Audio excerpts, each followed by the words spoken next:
A dificuldade já começa pelo nome do espírito, quando o médium pergunta: mas esse nome é de homem ou de mulher?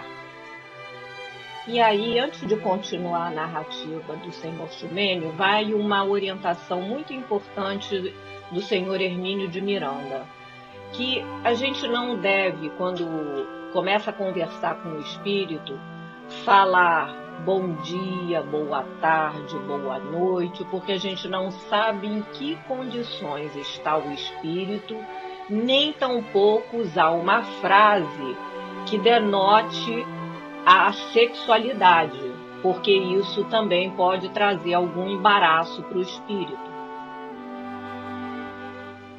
E Xumênio, então, diz que está sofrendo todas as torturas possíveis de um inferno.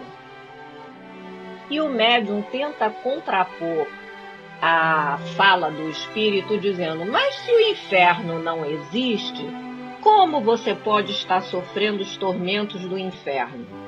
Ao que o espírito, muito irritado, diz: que pergunta inútil. E o médium insiste com Xumênio, chamando a atenção dele para que aquela atitude era uma atitude egoísta. E fala para ele, né?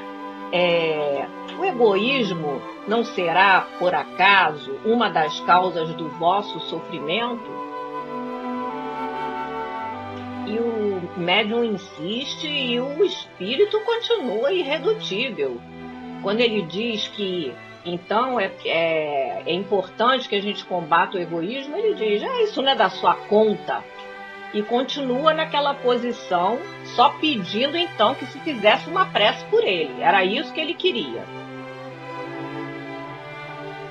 Feita a prece, o médium, então, interpela novamente: e agora, você está melhor? Ele: não como eu queria, né? Mas o médium já tinha alertado que a prece, para ter um valor mais efetivo, precisava da contribuição dele, do próprio espírito. Mas ele só queria ver se aquilo ia fazer efeito sem participar com nada.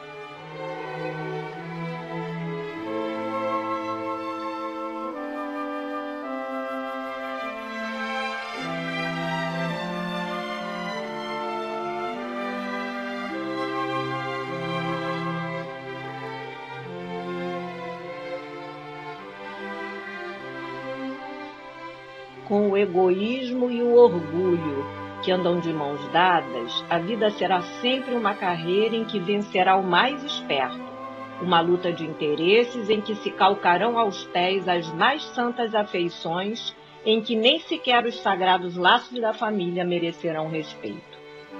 E o espírito protetor, em Cracóvia, está lá no Evangelho, diz que é inútil que o homem ávido de gozos procure iludir-se sobre o seu destino nesse mundo, pretendendo ser-lhe lícito ocupar-se unicamente com a sua felicidade. O espírito protetor trouxe em 1862 uma mensagem que cabia exatamente no problema de Xumênio, que se apresentou também em 1862.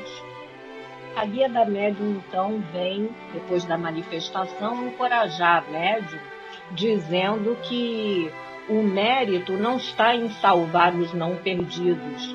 E fala uma coisa muito importante para a gente: diz que não há culpados que se não possam regenerar por meio da persuasão e do exemplo, visto como os espíritos, por mais perversos, acabam por corrigir-se com o tempo.